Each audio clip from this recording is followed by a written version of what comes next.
তুমি কেন শুধু শুধু নিজের হাত ময়লা করবে? নোংরা আবর্জনা পরিষ্কার করতে গেলে যেমন হাতে ময়লা লেগে যায়, সমাজ থেকে এমন শয়তানদের উৎখাত করতেও তেমনই হাতে ময়লা লাগে। আর আপনি আমাকে বলছেন নিজেও তো নিজেও তো অপরাধীদের মারার মিশনে যোগ দিয়েছেন। আপনিও তো পারতেন আইনের সাহায্য নিতে। দুর্জয় অট্টহাসিতে ফেটে পড়ে। কিসের কথা বলছো আইন? এই দেশে কোনো আইন আছে নাকি? যদি থাকতো তাহলে আমি এতবার জেলে যাবার পরেও নিজের শিল্পপতি বাবার ইনফ্লুয়েন্সে বেরিয়ে আসতে পারতাম না। আর বাপ্পির মামার তো ক্ষমতা আরও বিশাল। আজকাল টাকা ও ক্ষমতা দিয়ে তুড়ি মেরে আইনকে কিনে নেওয়া যায়। তাই আমি এসব আইনের মুখাপেক্ষী হয়ে থাকতে চাই না। রূপকথা শক্ত গলায় বলে। তাহলে আমাকেও নিজ পথ বেছে নিতে দিন। আমি আমার আহনাফের খুনিকে নিজের হাতে শেষ করব। দুর্জয়ের কথা বাড়ায় না। রূপকথা হঠাৎ কিছু একটা খেয়াল করে বলে। আমার মনে হয় কেউ আমাদের দিকে নজর রাখছে। কে হতে পারে? সেটা আমার জানা নেই, কিন্তু কেউ তো আছে অবশ্যই। দুর্জয় আশেপাশে তাকিয়ে দেখে দূর দূরান্ত পর্যন্ত একদম ফাঁকা। মানুষ তো দূরের কথা কাকপক্ষেও নেই। এসব দেখে দুর্জয় বলে। আমার মনে হয় তোমার বুঝতে কোথাও ভুল হচ্ছে। এখানে কেউ নেই। রূপকথা কিছু বলে না আর। দুর্জয় সামনে এগোতে এগোতে রূপকথাকে বলে। এখানে যখন এসেই পড়েছো তখন আমার সাথে সাথে আসো, তাহলে অন্তত নিরাপদ থাকবে। রূপকথা আর কথা না বাড়িয়ে চুপচাপ করে সামনে এগোতে থাকে দুর্জয়ের পিছু পিছু। কিছু দূর এগোতেই হঠাৎ কয়েকজন এসে তাদের উপর অতর্কিতে হামলা চালায়। দুর্জয় রূপকথা কিছু বুঝে ওঠার আগেই তাদের কাছে ধরাশয়ী হয়ে ওঠে। জ্ঞান ফিরতেই নিজের চোখের সম্মুখে বিদঘুটে হাসির সহিত বাপ্পিকে দেখতে পায় রূপকথা। বাপ্পিকে দেখতেই তার মাথায় রাগ উঠে যায়। বাপ্পি রূপকথার উদ্দেশ্যে বলে। কেমন আছো সুন্দরী? শেষ পর্যন্ত আবার আমার কাছে এসে তোমায় ধরা দিতে হলো। রূপকথা ওঠার চেষ্টা করতে গিয়ে দেখতে পায় তাকে চেয়ারের সাথে বেঁধে রাখা হয়েছে।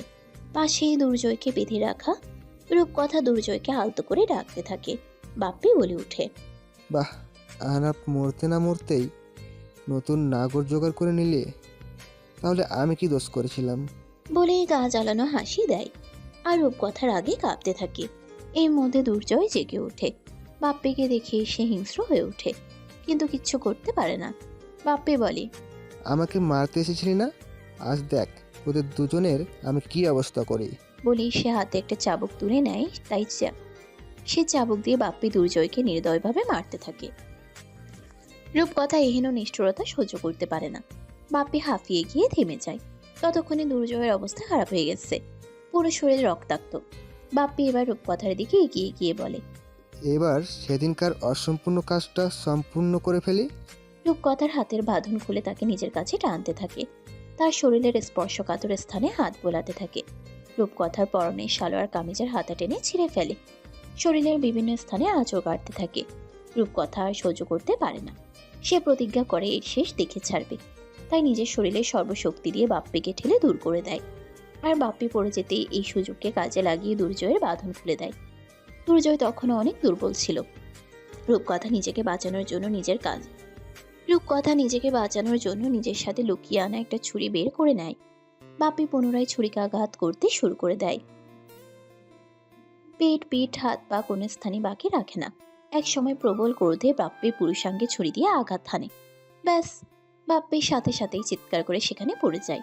দুর্জয় এই দৃশ্য দেখে অবাক হয়ে তাকিয়ে থাকে। আর রূপকথা সেখানেই বসে কাঁদতে শুরু করে। আজ আবারও তার সম্মানের দিকে হাত বাড়িয়েছিল এই শয়তানটা। আগের ক্রোধ তো ছিলই, সাথে আজকের ঘটনা। সব মিলিয়ে রূপকথা আর নিজেকে সামলাতে পারে না। নিজের সব ক্রোধের বহিঃপ্রকাশ ঘটায় এইভাবে। পাহাড়ের চূড়ায় উঠে বাপ্পির লাশটা দূরে ছুঁড়ে ফেলে দুর্জয়। এখন সে অনেকটাই স্বাভাবিক, যদিও শরীরের আঘাতগুলোর জন্য অনেক কষ্ট হচ্ছে। রূপকথা তার থেকে কিছুটা দূরে দাঁড়িয়ে আছে। দুর্জয় রূপকথার কাছে আসতেই রূপকথা ফুপিয়ে কেঁদে ওঠে। দুর্জয় রূপকথাকে সান্ত্বনা দেওয়ার জন্য তাকে জড়িয়ে ধরে। আলতো স্বরে বলে। চিন্তা করো না, সব কিছু ঠিক হয়ে যাবে। রূপকথা কাঁদতে কাঁদতে বলে। আমার সাথে কেন বারবার এমন হয়? কেন বারবার আমার সম্মানের দিকে এভাবে হাত বাড়ানো হয়? বলতে বলতেই দুর্জয়ের বুকে আঘাত করতে শুরু করে দেয়। বুকে অজস্র কিল ঘুষি মেরে বলে। সবকিছু আপনার জন্য হয়েছে। আপনি এসব শুরু করেছেন। আপনি যদি সেদিন বাপ্পির সাথে ওই বাজিটা না ধরতেন তাহলে এসব কিছুই হতো না। আজ আমি আমার আহনাফকেও এভাবে হারাতাম না। আমি ঘৃণা করি আপনাকে। আপনাকেও এভাবে আপনাকে এভাবে মারতে পারলে আমার শান্তি হতো। দুর্জয় একদম পাহাড়ের চূড়ায় গিয়ে দাঁড়ায়। এক পা করে পিছালে এসে পড়ে যাবে এমন অবস্থায় আছে। অতঃপর রূপকথার উদ্দেশ্যে বলে, ঠিক আছে, তুমি এসে নিজের শান্তির ব্যবস্থা করো। আমি এমনিতেও বাঁচতে চাই না, আমায় শেষ করে দাও, ফেলে দাও এখান থেকে। রূপকথা এক পা করে এগিয়ে যায়। দুর্জয়ের একদম সামনে এসে বলে, I hate you too much. বলেই ধাক্কা দেওয়ার জন্য হাত বাড়িয়ে দেয়। দুর্জয়কে ধাক্কা দিতে গিয়ে রূপকথার হাত থমকে যায়। সে পাহাড়ের উপরেই বসে পড়ে। আহাজারি করে কাঁদতে আরম্ভ করে দেয়। দুর্জয়ও রূপকথার পাশে বসে তার কাঁধে হাত দিয়ে সান্ত্বনা দিতে চায়, কিন্তু রূপকথা দুর্জয়ের হাত ছিটকে ফেলে বলে, স্পর্শ করবেন না আমায়। আমি ঘৃণা করি আপনাকে। আমার জীবনের সব ট্র্যাজেডির জন্য আপনি দায়ী। দুর্জয় নিজের হাত গুটিয়ে নিয়ে বলে, আমাকে তুমি ঘৃণা করতেই পারো, কিন্তু এই মুহূর্তে তোমাকে আমার সাথেই যেতে হবে। রাত হয়ে আসছে, এই স্থানটা আর নিরাপদ নয়। এই সকল এলাকায় অনেক দুর্বৃত্তরা ঘুরে বেড়ায়, তারা জান কিংবা সম্মান কেড়ে নিতে ওত পেতে থাকে। তাই এখন তোমাকে আমার সাথেই ফিরতে হবে। রূপকথা কপট রাগ দেখিয়ে বলে। আমি আপনার সাথে কোথাও যাব না। দুর্জয়ের মাথাতেও জেদ চেপে যায়, তাই সে বলে, তুমি যদি ভালোই ভালোই না যাও, তাহলে আমি অন্য পন্থা অবলম্বন করব। অন্য পন্থা মানে? দুর্জয় বাঁকা হাসে। রূপকথা দুর্জয়ের প্রবৃত্তি অনুধাবন করতে পেরে বলে, খবরদার আমাকে স্পর্শ করবেন না। আমার থেকে দূরত্ব মেইনটেইন করে চলো। আমি যাচ্ছি। বলে রূপকথা উঠে দাঁড়িয়ে হাঁটতে শুরু করে। দুর্জয় তার পিছু পিছু যেতে থাকে। আজ শুভ্র, আমি আর বৌভাত। স্বাভাবিকভাবে আমি আর মন এখনো বিক্ষিপ্ত। এই বিয়ে, এই সম্পর্কের প্রতি এখনো সে উদাসীন। সে মেনে নিতে পারছে না সম্পর্কের এই পরিণতি, তবুও মেনে নেওয়ার চেষ্টায় রত। আমিয়া এই কথাতে বিশ্বাস করে। একবার যখন শুভ্রর সাথে তার বিয়ে হয়েছে, তখন শুভ্রর সাথেই তার সংসার করতে হবে। আজ হোক বা কাল, তাকে শুভ্রকে স্বামীর অধিকার দিতেই হবে। তাই আমিয়াও চেষ্টা করছে যাতে এই সম্পর্কটাকে স্বাভাবিকভাবে গ্রহণ করতে পারে। আমি আর এসব ভাবনার মাঝেই শুভ্রর বড়ভাবে অদিতি এসে তাকে দেখে হাসি মুখে বলে, বৌভাতের আয়োজন কমপ্লিট, সব অতিথিরাও আসতে শুরু করে দিয়েছে। মা তোমাকে সাজিয়ে দিতে বলেছেন, চলো আমি তোমাকে সাজিয়ে দেই। আমিয়া মেকি হেসে উঠে বসে অদিতির সাথে যেতে থাকে। অদিতি যেতে যেতে আমিয়ার সাথে অনেক আলাপ করে, যাতে করে আমিয়াও ধীরে ধীরে একটু করে স্বাভাবিক হয়ে ওঠে। আমিয়াকে নিজের কক্ষে নিয়ে গিয়ে সুন্দর করে সাজিয়ে দেয় অদিতি। সাজানো শেষ হতে স্মিত হেসে বলে, তোমাকে আজ যা সুন্দর লাগছে না, বলে বোঝাতে পারবো না। শুভ্র তো আজ তোমার থেকে দৃষ্টি সরাতেই পারবে না। আমিয়া তেমন কোনো প্রতিক্রিয়া দেখায় না। এর মাঝে ঘরের দরজায় কেউ কড়া নাড়ে। অদিতি গিয়ে দরজা খুলতেই শুভ্রকে দেখতে পায়। শুভ্র বলে ওঠে, আমি আর সাজ কি কমপ্লিট? মা আমাকে ওকে সাথে করে নিচে নিয়ে যেতে বলল। অদিতি হেসে বলে, হ্যাঁ কমপ্লিট। তুমি নিজেই নিজের বউকে একবার দেখো, দেখবে আর চোখে ফেরাতে পারবে না। বলেই অদিতি আমিয়াকে নিয়ে এসে শুভ্রর সামনে দাঁড় করায়। শুভ্র আমিয়াকে দেখে বিমোহিত হয়ে তাকিয়ে থাকে। শাড়ি এবং গহনায় সজ্জিত আমিয়ার রূপ যেন আজ আরো কয়েক গুণ বেড়ে গেছে। শুভ্রর ইচ্ছে করছে জীবনভর এভাবে আমিয়ার দিকে তাকিয়ে থাকতে। এদিকে আমিয়া দৃষ্টি নত করে আছে। অদিতি অনেকক্ষণ শুভ্রকে আমিয়ার দিকে এভাবে তাকিয়ে থাকতে দেখে হালকা হেসে বলে, এভাবে তাকিয়ে থাকার অনেক সময় পাবে দেবরজি। এখন আপাতত তোমার স্ত্রীকে নিয়ে নিচে যাও। অদিতির কথায় শুভ্রর হুঁশ ফেরে। নিজের কাজে নিজেই লজ্জায় পড়ে যায়। আমিয়ার দিকে তাকিয়ে বুঝতে পারে সেও বেশ লজ্জায় পড়ে গেছে। তাই সে আর এই বিব্রতকর পরিস্থিতিতে বেশিক্ষণ থাকতে চাইল না। আমিয়ার উদ্দেশ্যে বলল, এসো আমার সাথে। আমিয়া শুভ্রর সাথে যেতে লাগলো। সিঁড়ির কাছাকাছি আসতেই শুভ্র আমিয়ার কানের কাছে ফিসফিস করে বলল, তোমাকে আজ অনেক সুন্দর লাগছে। আমিয়া হালকা হাসলো। শুভ্র আবারও ব্যাকুল কণ্ঠে বলল, আজ যদি আমি তোমার কাছে একটা অনুমতি চাই তো দিবে আমায়? কিসের অনুমতি? তোমার কপালে প্রেমের পরশ এঁকে দেওয়ার। আমিয়ার পুরো শরীরে যেন তড়িৎ খেলে গেল। সে কোনো প্রতিক্রিয়াই ব্যক্ত করতে পারল না। শুভ্র বলল, তোমার এই নির্বোধটাকেই সম্মতি ধরে নিলাম। কথাটা বলে আমিয়ার কপালে প্রেমের পরশ শিখে দিল। আমিয়া পুরো সময়টা চোখ বন্ধ করে রাখলো। তার চোখের সামনে দুর্জয়ের মুখশ্রী ভেসে উঠল। অদ্ভুতভাবে ধীরে ধীরে সে প্রতিচ্ছবি মিশে যেতে লাগলো এবং একসময় শুভ্রর প্রতিচ্ছবি ধরা দিল। আমিয়া চোখ খুলে শুভ্রকে দেখতে পেল। অস্ফুট স্বরে বলে উঠল, আমার ভবিতব্য এখন এটাই। রূপকথা ও দুর্জয় এখন যে এলাকা দিয়ে হেঁটে চলেছে সেটা সম্পূর্ণ জঙ্গলে ঘেরা। দুর্জয় রূপকথাকে সাবধানে পা ফেলতে বলছে, কারণ এই জঙ্গলে প্রতি পদে পদে বিপদ লুকিয়ে থাকতে পারে। রূপকথা অবশ্য দুর্জয়ের কথাকে এতটা গ্রাহ্য করছে না। সে নিজের মতোই হেঁটে চলেছে। এই স্বেচ্ছাচারী মনোভাবের খেসারত দিতে হলো তাকে। পায়ে কিছু একটার সাথে আঘাত খেয়ে পড়ে যেতে নিল। তখনই দুর্জয় তাকে আগলে নিয়ে বলল, বললাম না সাবধানে চলতে। এরই মধ্যে তারা দুজনেই কারো পায়ের শব্দ শুনতে পেল। দুজনেই অবাক হয়ে গেল। কারা আসছে এখানে? ঝোপের আড়াল থেকে কয়েকজন উপজাতি মানুষ বেরিয়ে আসে। দুর্জয়ের রূপকথাকে এই অবস্থায় দেখে তারা অবাক হয়ে যায়। রূপকথার শরীরে বাপ্পির করা আঁচড়ের দাগ তখন স্পষ্ট। সাথে তার সালোয়ারের ছেঁড়া অংশ সবার দৃষ্টিগোচর হয়। সবাই নিজেদের মনের মতো কাহিনী বানিয়ে নেয়। এদিকে দুর্জয় ও রূপকথা তাদের ভাবগতিক বোঝার চেষ্টা করে। উপজাতির লোকেরা নিজেদের মধ্যে নিজেদের ভাষায় কথা বলতে থাকে। অতঃপর তাদের মধ্যে একজন লোক এগিয়ে আসে দুর্জয় ও রূপকথার দিকে।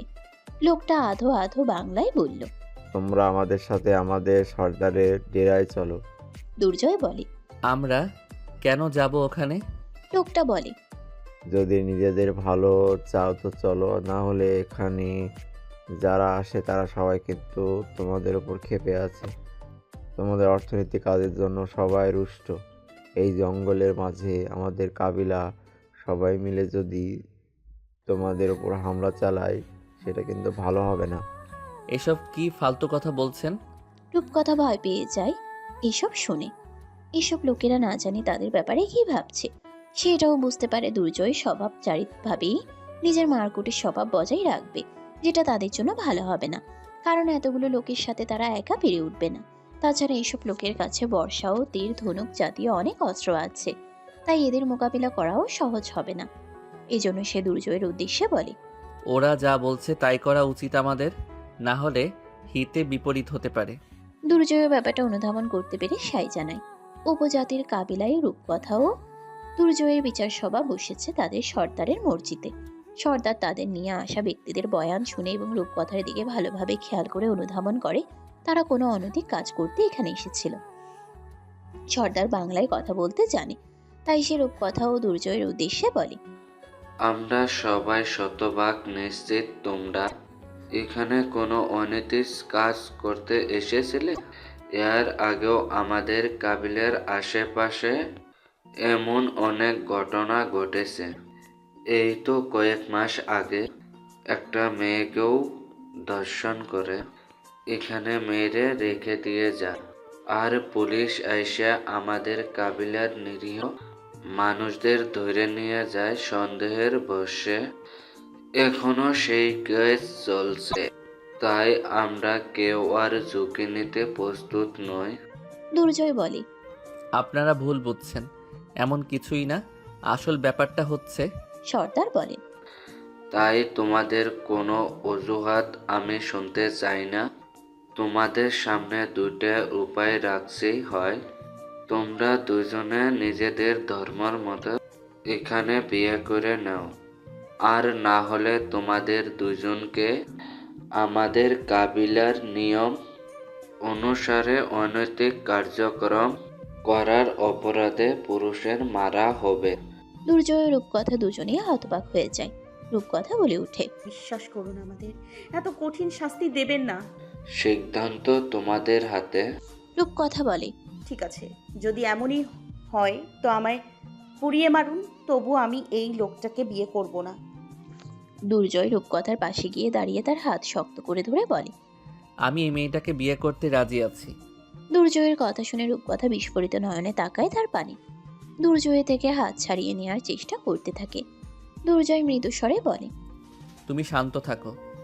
অতঃপর উপজাতিদের কাবিলের সর্দারের উদ্দেশ্যে বলে, আপনারা বিয়ের ব্যবস্থা করুন, আমাদের এই বিয়েতে আপত্তি নেই। রূপকথা চিৎকার করে বলে ওঠে, আমি মরে যাব, তবুও এই বিয়েটা করব না। দুর্জয় পুনরায় শান্ত স্বরে বলে, বোকামি করো না রূপকথা। এখন এছাড়া আমাদের হাতে আর কোনো রাস্তা নেই। এই কাবিলের এতগুলো লোকের সাথে আমরা পেরে উঠব না, আর আমাদের পালানোরও কোনো পথ নেই, কারণ এই এলাকাটা আমাদের কাছে একেবারে অচেনা, আর এনাদের সবার নখদর্পণে। তাই পালিয়েও বেশি দূর যেতে পারবো না। যদি প্রাণ নিয়ে বেঁচে ফিরতে চাই তাহলে এদের কথা শুনতেই হবে। রূপকথা তেতে উঠে বলে। আপনার জীবনের মায়া থাকতে পারে, আমার নেই।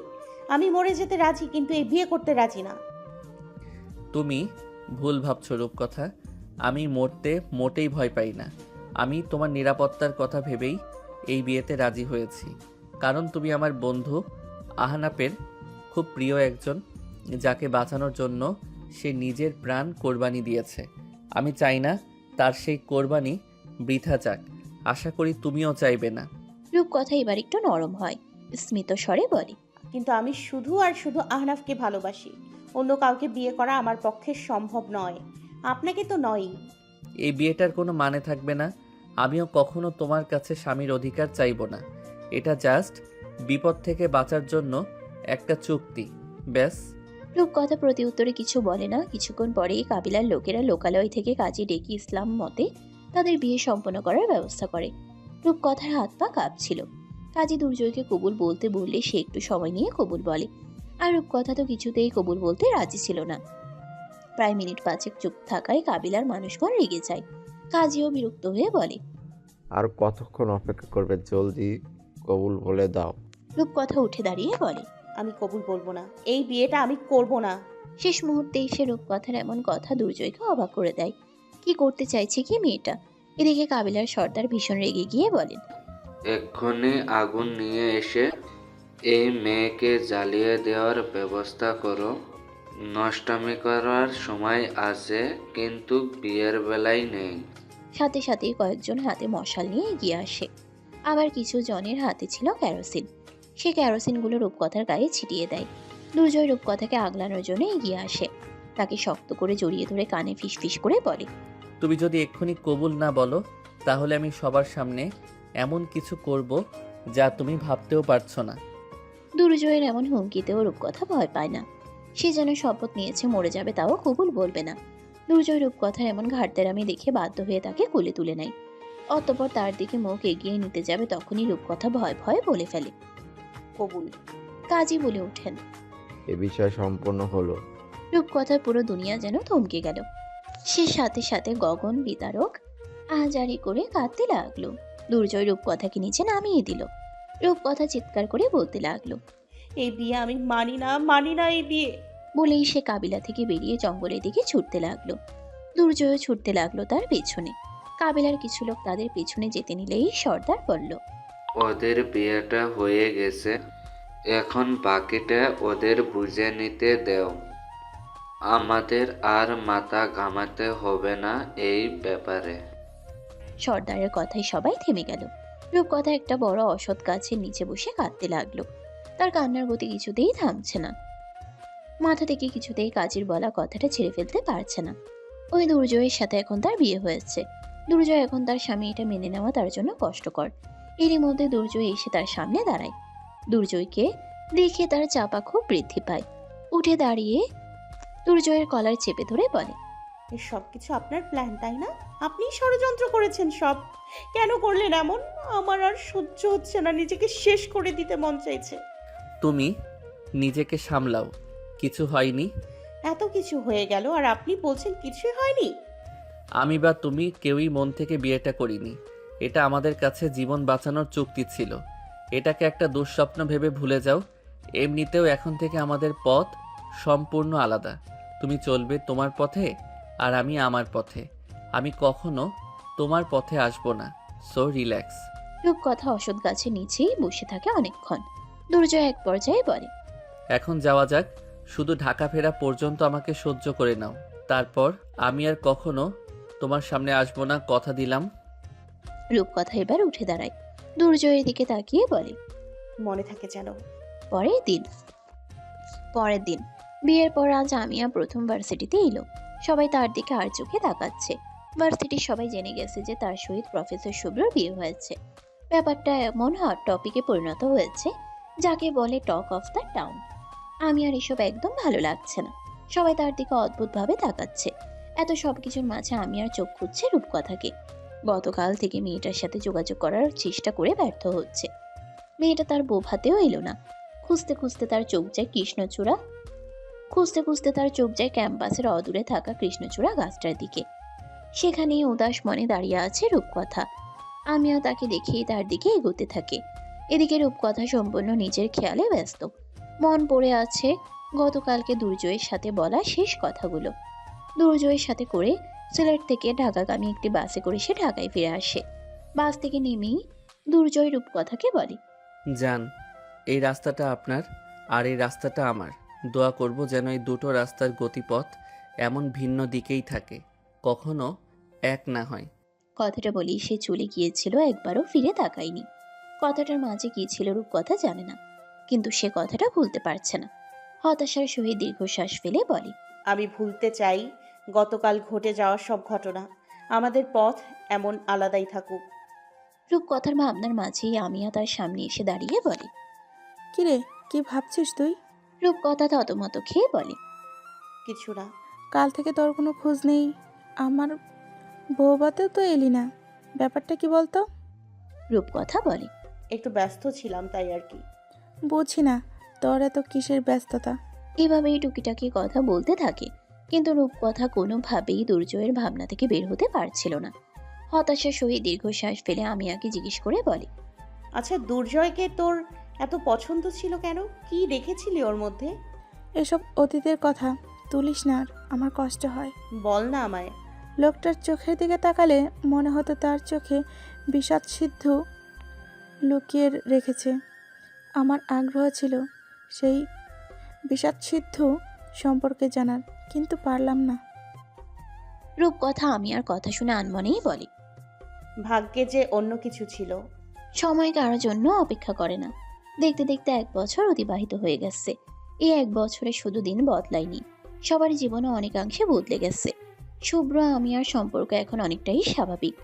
শুভ্রর কেয়ারিং এবং ভালোবাসার জন্য তার প্রেমে পড়ে গেছে আমিয়া। শুধু তাই নয়, তাদের এই ভালোবাসার ফসল হিসেবে তাদের সন্তানও আসতে চলেছে এই পৃথিবীতে। আমিয়া বর্তমানে গর্ভবতী, 4 মাস চলছে। শুভ্র এখন আমিয়াকে আগে থেকেও বেশি চোখে হারায়, আর সংসারের সকল সদস্য তো যেন আমিয়াকে আরো আগেই আপন করে নিয়েছে। সব মিলিয়ে আমিয়া নিজের জীবনে অনেক বেশি সুখী। রূপকথার জীবনও চলছে তার আপন গতিতে। পড়াশোনা শেষ করে এখন সে বর্তমানে একটি প্রাইভেট স্কুলে শিক্ষকতা করছে। নিজের স্বপ্ন পূরণ করতে পেরেছে। তবে এই 1 বছরে তাকে আর দুর্জয় নামক ব্যক্তিটির মুখোমুখি হতে হয়নি। দুর্জয় আর তার সামনে আসেনি। ব্যাপারটা ভাবতেই দীর্ঘশ্বাস ফেলে রূপকথা। সর্বশেষ দুর্জয়ের বন্ধু সাগরের মাধ্যমে জেনেছিল দুর্জয়ের বাবা হঠাৎ করে অসুস্থ হয়ে পড়ায় সে তার বাবার কোম্পানির দায়িত্ব সম্পূর্ণ নিজের কাঁধে তুলে নিয়েছে। দুর্জয়ের আগে জীবন সম্পর্কেও অনেক কিছু জেনেছে সে সাগরের থেকে। দুর্জয়ের মা বাবার ভালোবাসার বিয়ে ছিল, কিন্তু দুর্জয় যখন তার মায়ের পেটে ছিল তখনই দুর্জয়ের বাবা অন্য একটা নারীর সাথে সম্পর্কে জড়িয়ে পড়ে। দুর্জয়ের জন্মের কয়েক বছর পর দুর্জয়ের মা এই বিষয়টা জানতে পারেন। তিনি তার স্বামীকে খুব ভালোবাসতেন, তাই এই সত্যটা মেনে নিতে না পেরে তিনি নিজেকে শেষ করে দিয়েছিলেন। এরপর থেকেই দুর্জয়ের জীবন বদলে যায়। দুর্জয়ের দাদার জন্য তার বাবা নিজের প্রেমিকাকে পরে আর বিয়ে করতে পারেনি, কিন্তু দুর্জয়কেও তিনি মেনে নিতে পারেননি। বাবার কোনো দায়িত্বই ঠিকভাবে পালন করেননি। দুর্জয় ছোট থেকে পিতা মাতাহীনভাবে অনাদরে বেড়ে উঠেছে, যার কারণে তার জীবনটা এমন হয়ে উঠেছে। এসব কথা শুনে দুর্জয়ের প্রতি ভীষণ মায়া হয় রূপকথার। সে বুঝতে পারে দুর্জয়ের এত অগোছালো জীবনের জন্য আসলে দায়ী তার পরিস্থিতি। কোনো মানুষ তো নিজ থেকে খারাপ পথে পা বাড়ায় না, পরিস্থিতি তাকে খারাপ করে তোলে। রূপকথা আজ স্কুল শেষে তার একজন ছাত্রীকে টিউশনি পড়াতে চায়। সেখানে বৃষ্টির জন্য বেরোতে অনেক দেরি হচ্ছিল। রূপকথার বেরোতে বেরোতে সন্ধ্যা হয়ে আসে। ছাত্রীর বাড়ি থেকে বেরিয়ে একটা গলিতে ঢুকতেই রূপকথা বুঝতে পারে কেউ তাকে ফলো করছে। তার ভীষণ ভয় করে, এই জন্য সে দ্রুত হাঁটতে শুরু করে। হঠাৎ করেই পেছন থেকে কেউ তার হাত টেনে ধরে। রূপকথা ভয়ে মিয়ে যায়। কিছু বলতে যাবে তার আগেই সামনে থেকে কেউ বলে ওঠে, নিজের ভালো চাইলে ওর হাতটা ছেড়ে দে। আবেগকে তুই আমার শিকারকে ছেড়ে দিতে বলেছিল, এত স্পর্শাদা তোর। দুর্জয় রাগী মুখ নিয়ে এগিয়ে এসে লোকটির কাছে এসে জোরে একটা লাথি মারে।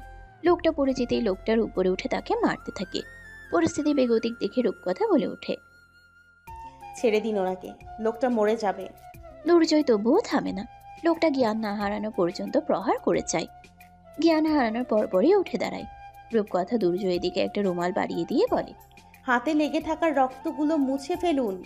দুর্জয় রুমালটা হাত বাড়িয়ে তুলে নেয়। রূপকথা খানিক হেসে বলে, 1 বছর থেকে এভাবেই আড়ালে থেকে আমায় সাহায্য করে চলেছেন, তাই তো? দুর্জয় অবাক হয়ে রূপকথার পানে তাকায়। রূপকথা বলে, অবাক হচ্ছেন কেন? আমি এতটাই বোকা না যে কিছু বুঝতে পারবো না। আমার এই স্কুলে চাকরির ব্যবস্থা থেকে শুরু করে আমার অসুস্থতায় আমার খেয়াল রাখার ব্যবস্থা তো আপনিই করেছিলেন। এমনকি আজকের ঘটনার মতো আর কতবার এভাবে আপনি আমায় সেভ করেছেন, আমি কিন্তু সবটাই জানি। দুর্জয় বলে ওঠে। তোমাকে নিরাপদে রাখা আমার দায়িত্ব। রূপকথা বলে, কেন? আমি আপনার স্ত্রী বলে? দুর্জয় এবার একদম চুপ হয়ে যায়। বলার মতো কিছুই আর সে খুঁজে পাচ্ছে না। রূপকথা দুর্জয়ের অনেক কাছে গিয়ে দাঁড়িয়ে মুখোমুখি হয়ে বলে, যদি স্বামীর সকল দায়িত্ব এভাবে পালন করতে পারেন, তাহলে স্বামীর অধিকারও তো দেখাতে পারেন, তাই না? মানে? রূপকথা বলে, আমি এই বিয়েটা এখন মেনে নিয়েছি। 1 বছর আগে যেই সম্পর্কে আমরা বাধা পড়েছিলাম, সেটাকে অগ্রাহ্য আমরা কেউই করতে পারবো না, কারণ সম্পূর্ণ ইসলামী নিয়ম মেনে আমাদের বিয়ে হয়েছে। তোমাকে নিজের মনের বিরুদ্ধে গিয়ে কিছু মেনে নিতে হবে না রূপকথা। তুমি চাইলে আমরা ইসলামী মতে এই সম্পর্কের ইতিও টানতে পারি। রূপকথা খানিক রেগে বলল, কিন্তু আমি এমনটা চাই না। বাড়ি থেকে আমায় ক্রমশ বিয়ের জন্য চাপ দিচ্ছে। এজন্য আজ আমি স্কুলে আসার সময় বাড়িতে বলে এসেছি যে আমি বিবাহিত। এটা কেন করলে তুমি? ইচ্ছে হয়েছে তাই করেছি। এখন আপনি আমার সাথে আমার বাসায় চলুন। বাড়ির সবাই আমার স্বামীকে দেখতে চেয়েছে। তারা চায় এবার সামাজিক অনুষ্ঠান করে আমাদের বিয়েটা দিতে। রূপকথাকে এত স্বাভাবিকভাবে এইসব কথা বলতে দেখে দুর্জয় অবাক হয়ে বলে, কিন্তু তুমি তো আহনাফকে ভালোবাসো, তাহলে আমাকে কিভাবে বিয়ে করবে তুমি? রূপকথা একটা দীর্ঘশ্বাস ফেলে বলে, জীবন কারো জন্যই থেমে থাকে না দুর্জয়। আহনাফ আর এই পৃথিবীতে নেই। ওর অস্তিত্ব রয়েছে শুধুই আমাদের স্মৃতিতে। আর কারো অপেক্ষায় সারা জীবন কাটিয়ে দেয়া এটা শুধু গল্পেই মানায়, বাস্তবে নয়। বাস্তবে আমাদের সবাইকেই নিজের জীবনে এগিয়ে যেতে হয়, বিশেষ করে একটা মেয়েকে। আবেগ দিয়ে জীবন চলে না।